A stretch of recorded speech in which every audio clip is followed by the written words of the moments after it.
And now for the news in detail.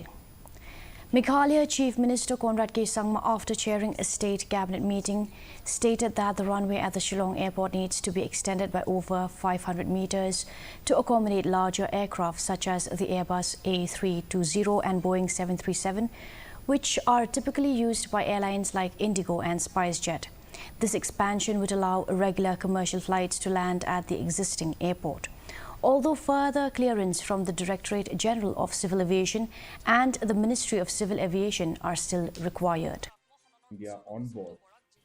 We are happy to inform that we have been able to come out with few options where in the existing airport itself, we should be able to extend the runway, which would make it feasible for at least the Airbus A320 and the Boeing 737, which is about 180, 170 seater aircrafts. In layman's term, basically the Indigo flights and the SpiceJet flights that we normally take. Chief Minister Conrad K. Sangma informed that the state